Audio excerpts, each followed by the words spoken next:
Guys, Soni Rathore के morning के mini blog में आपका स्वागत है। मैं स्वस्थ मस्त और खुश हूँ।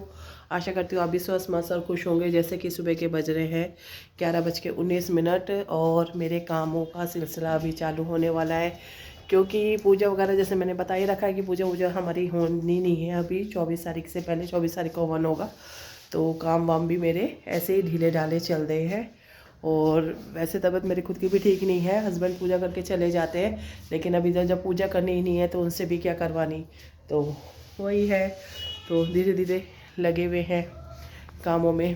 तो आज बात करेंगे, आज के ब्लॉग में हम बात करेंगे थोड़े ज्ञान की और महादेव से जुड़ी कुछ बातें। जैसे कि आज भोले बाबा का दिन है तो उनसे भी जुड़ी बात करेंगे हम।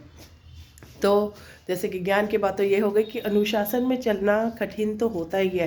अनुशासन पे चल करना कठिन होता है और कष्ट भी देता है, लेकिन जो अनुशासन में चलने को अपने को रूटीन बना लेता है ना, जो उसकी हैबिट डाल देता है, उसको सफलता तो गारंटी है ही है, उसको जीवन में मिलती ही मिलती है। उसकी सफलता को कोई नहीं रोक सकता।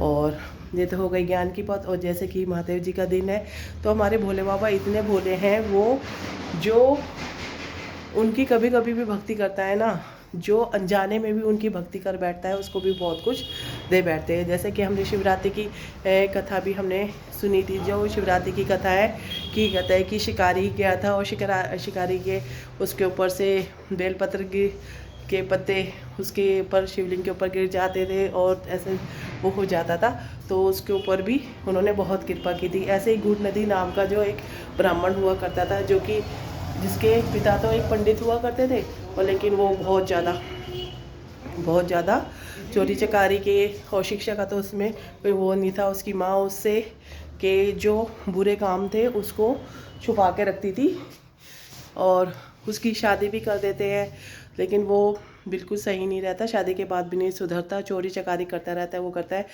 वो भी। उसका जब पिता को पता चलता है तो कि उसकी सोने की अंगूठी चुरा ली थी, तो उसके पिता उसको बाहर कर देता है घर से बाहर, माँ को भी और उसको भी, बेटे को भी।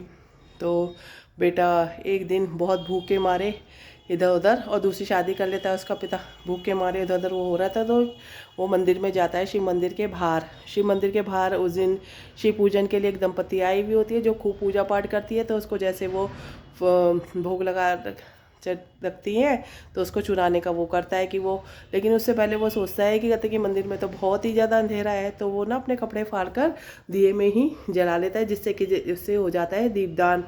तो ऐसे वो शिव की स्तुति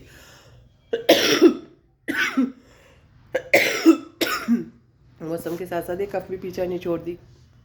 तो जैसे वो उजाला कर देता है वहाँ पे, और जैसे वो लेके भोग चुरा के लेके भाग रहा होता है, तो वो लोग उसे मार मार के उसको वो कर देते हैं, उसके प्राण निकल जाते हैं।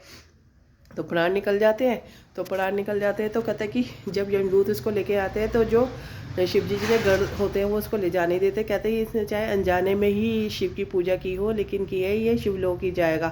तो मतलब ये है भोले बाबा की महिमा, कि जो अनजाने में भी जो उनकी पूजा करता है उसको भी वो इतना फल देते हैं। तो ये मेरी बस आज के ब्लॉग में बस ये वाली बात थी कि शिव जी की महिमा बहुत ही ज़्यादा है। भोले बाबा तो आखिर बहुत भोले हैं और सब पे कृपा बनाए रखते हैं। और जैसे कि साईनाथ महाराज जी का शुक्राना करती हूँ, ओम साईनाथाय नमः, गुरु बिना ज्ञान नहीं, जीवन में मान नहीं। तो और भोले बाबा का ओम नमः शिवाय, श्री शिवाय नमः शिवाय, ओम पार्वती नमः, हर हर महादेव। तो उसी के साथ मैं अपना ब्लॉग पूर्ण करती हूँ। Have a nice day, tata bye bye.